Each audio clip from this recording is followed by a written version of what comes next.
Hello, it's Natasha Burgess from Zen Assistance, and today I wanted to talk a bit about how to get organic growth with social media and your business page.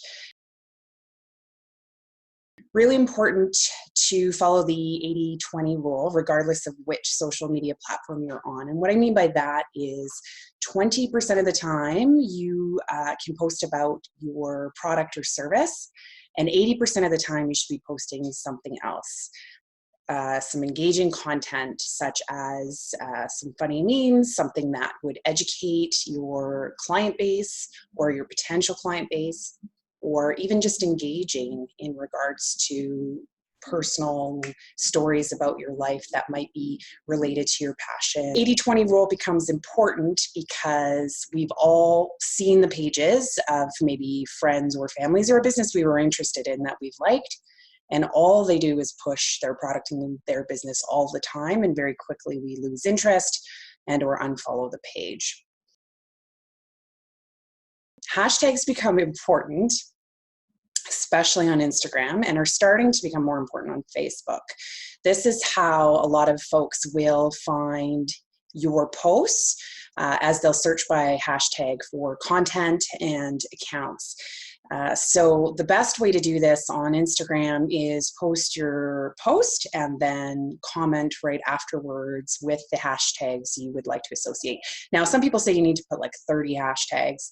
Don't get too caught up in that. I generally, start with 5 or so interrelated. You can search now and find out how many thousands or tens of thousands or millions of posts are related to that hashtag. So you want one that's obviously higher than not that's related.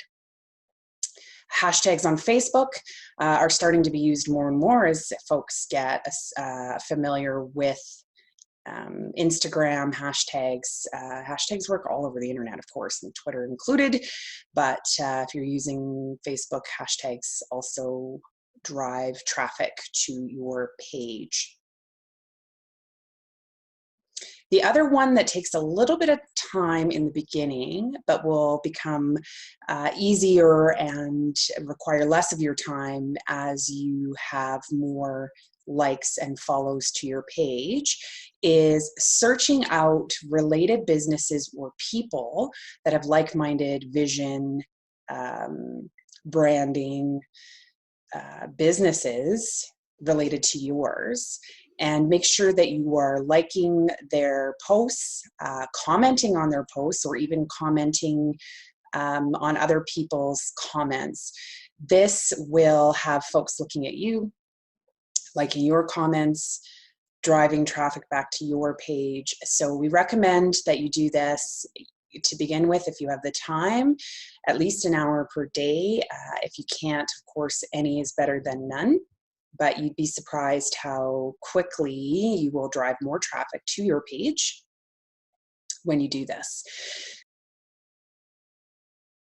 Now, it becomes more difficult to get organic growth with all the algorithm changes with Facebook and Instagram because, of course, they want you to spend money on their ads. And targeting clients through ads is reasonable and works, but recommending when you're first starting out and don't have a budget to avoid ads and try these strategies first to get more likes and follows on your business pages. You don't want to be spending money on a weekly basis that isn't targeting your ideal client, and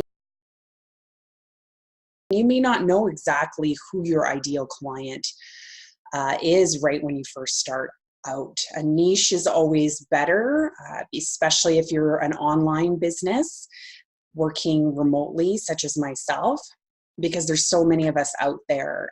If you generalize too much, you'll drown in all the other pages and noise out there. And so really important to try and define your niche, your ideal client, and then engage with those clients' pages and run with it from there.